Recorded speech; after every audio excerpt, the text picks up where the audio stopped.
Pa' la playa, bebé, tú y yo en el coche. Te recojo a las 10 pa' venirnos a las 12. No regresamos. Hello, bienvenidos, and welcome to Super Caliente, the community, the brand, the podcast. I am your host, Sonia Elena, and you get all things hot, all things spicy, all things picoso. Oh my gosh, I'm like forgetting my tagline. It's been so long, incredibly long. And you guys won't believe what happened. I had a baby. Yes, I had a baby. It was one of the most craziest experiences I think I've ever went through, felt. My journey was crazy. The last episode that I uploaded, and the reason why I didn't continue with it, was because I was so nauseous. Like, my sister was behind the scenes of my last video, and I don't know, I wanted to throw up. I almost did not get through that video because I just wanted to vomit. And it was just the pregnancy symptoms. My hormones were just out of whack. I have to say that first trimester felt like me sentí cruda. Look, I'm back bilingual. Yes, me sentí bien cruda like the whole 3-4 months. But luckily, like, I got my hunger back just in time for Thanksgiving. And around Thanksgiving is when I did my gender reveal. And I was so happy that I did it when I did it, because my family from California was here, and it was very intimate, very nice moment. And can you guys guess what I have? The majority of you know. So it's like, I had a boy. I knew I was gonna have a boy. I wanted a girl because I'm such like a pink girly, but I had a boy, and honestly, like, it's the best thing ever. Like, boys are just so amazing. But I am not gonna be that boy mom that's like weird. Like, I'm making it a mission to not be a weird boy mom. Like, I have my husband.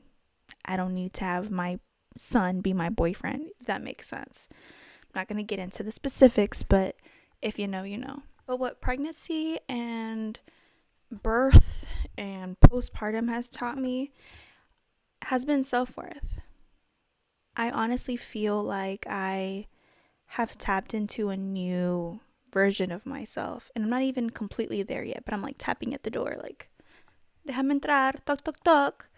But I just feel like this new chapter in my life is something that I always envisioned for myself.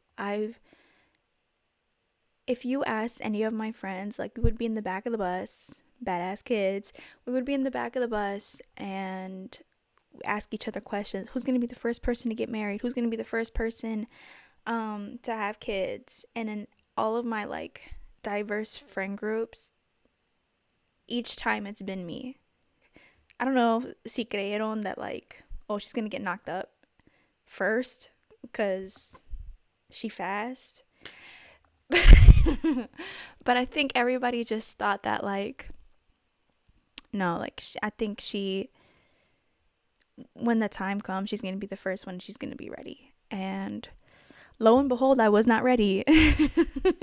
Siempre he visto, like, on social media where they're, like, talking mierda about moms, like young moms. And I mean, I had my son at 23, and technically that's, like, I feel like it's a good age for myself, you know, but still very young. And people ask, like, oh, like do you think you're gonna miss out? Like, you have so much life to go. Like, don't you think you're gonna miss out on life?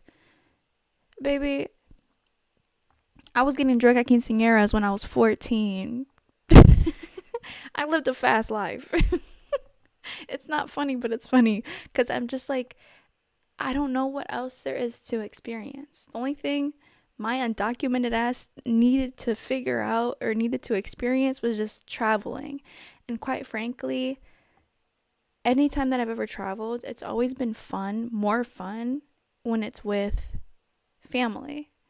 So I when I get the blessing, when I get the opportunity to like travel for real, how I want to travel, I can't wait to see the look on my kid's face. And even now, like I make it my mission each day to try and breathe through everything and not pass down any kind of negativity to my son. He's only 8 months. That's crazy. He's 8 months. Y'all, it's been that long since I've been on here. But it's he's about to be 8 months, and I'm like in my head trying to like really dig down deep into my traumas and be like, what is like triggering me? What will trigger me? And one thing that I realized is that postpartum lasts a long time. It really does. Because the first few months, like I was fine, you know? And then I was great. I felt like I was very positive. I was making sure I just breathed through whatever was triggering me at the time. But then now, even at 8 months, I still get overstimulated and I still feel like I'm not controlling myself the way I need to. And going back to thinking like, am I too young? I think myself, I can't speak for other people, but I think I'm at a point where it makes sense. Because I'm not too young where I've missed out. I haven't experienced things, or like I haven't experienced things, but I'm not old enough to like understand, fully grasp everything. But one thing is for sure, that no matter what age that you have kids, you don't know what you're doing. You don't know what you're doing. And that's just adulting, period. Like, no one really understands what's going on, right? But you just have this idea that every day will get better. Even if that day isn't better. Well, there's always tomorrow. Yo no sé mañana. I thought I was going to sing Glorilla, but it's really Jose Luis Enrique. Is that his name? I don't know. But, you know, yo no sé mañana. That's the Hispanics. That's why I love tomorrow. You know? Yeah. You're really never ready. Like, if you are 18, it's going to be stressful, but you're not ready. If you're 40, you've lived a long life. You're finally ready to give your all for this baby. But let me tell you, you're still not going to be ready. Like, no, there's not a perfect recipe. There's not a perfect instruction for this. It's just going to come to you as it happens. So that's just to end that conversation. Then my birth, it was so traumatic. Like, me di cuenta de cuánto sufrió mi mamá. Birth and postpartum taught me cuánto sufrió mi mamá. And me and my mom have always been close. And I don't think, I mean, I put her through some things about, like, you know, how I acted, but I literally,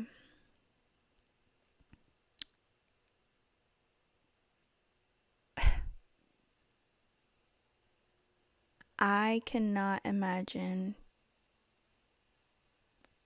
what she went through, the strength that she had to pull from within her to deal with what she dealt with. And it gave me a new love for her in a different way, like as a woman. Before it was like I loved her as my mother, but like I love her as a woman. After I gave birth, I went back home, you know, dealing with all the postpartum stuff. Because I was breastfeeding, you know, I took the brunt of like taking care of the baby. And then Creo que a los 4 días, I had an infection. I ran up a high ass fever. I was at like 105, 110 almost. Like about to die. Y like, te lo juro, I started panicking porque acabo de tener este bebé.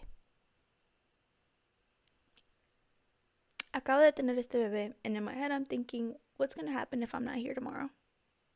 We went to the hospital and they just were like, you're gonna have to stay here 24 hours.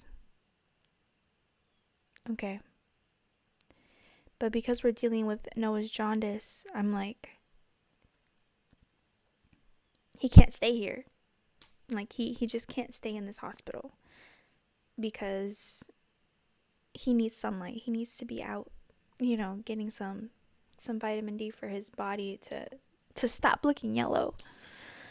And as the day went on, I got the antibiotics. I was still in pain. I just felt so weak. And then thinking I'm going to get discharged that day. Nope, another 24 hours. So ya son 48 horas that I had to stay in the hospital.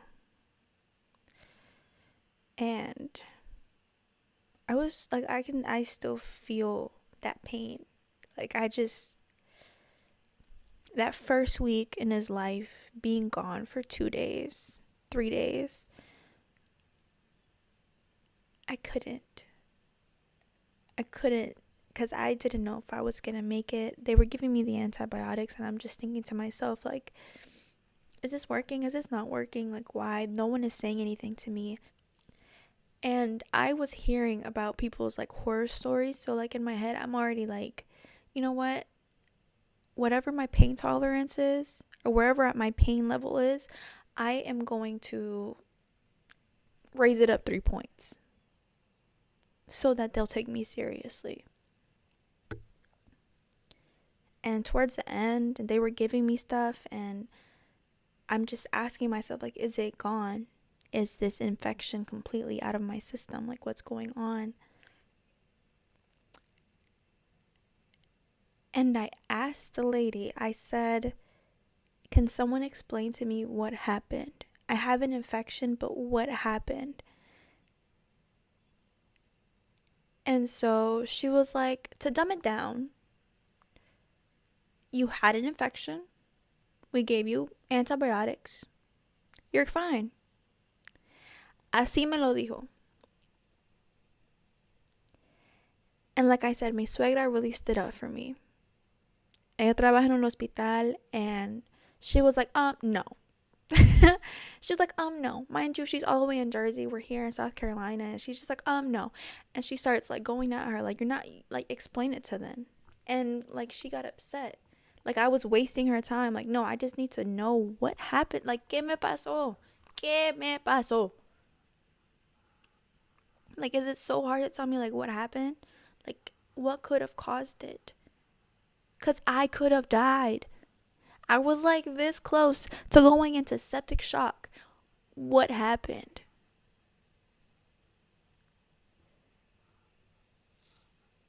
And they were just, I just couldn't. It just really opened my eyes to everything. And do I want to do it again? For the baby, yes. But for everything else, hell no. Oh my gosh. I can't believe women. I can't believe women.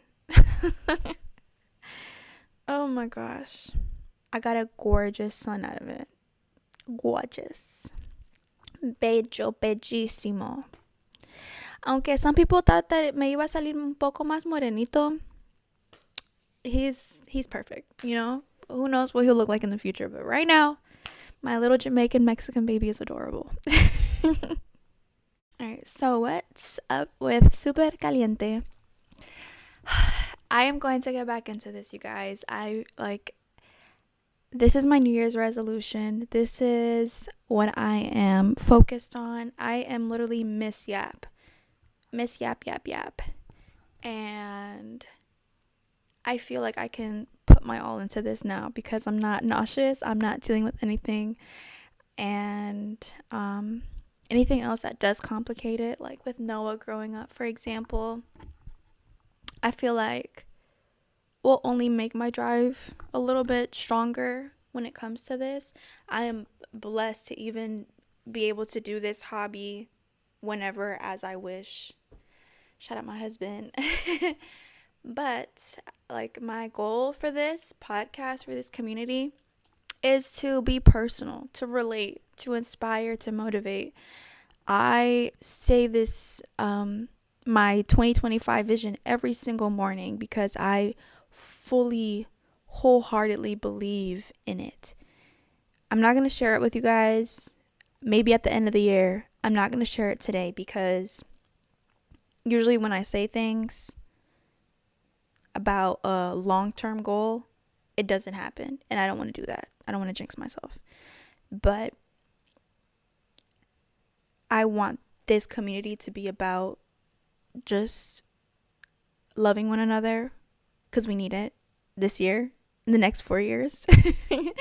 And so that we grow together, growing into this journey of motherhood, like growing into finding myself again. And that'll be for another Super Caliente. But I think as I'm stepping into this role, as I'm stepping into this new woman that I am becoming, it's only right that I share it. And it's only right that other women who may feel the same way, relate to it, can find themselves within this podcast. So yeah, that is Super Caliente, and I'll see y'all next time.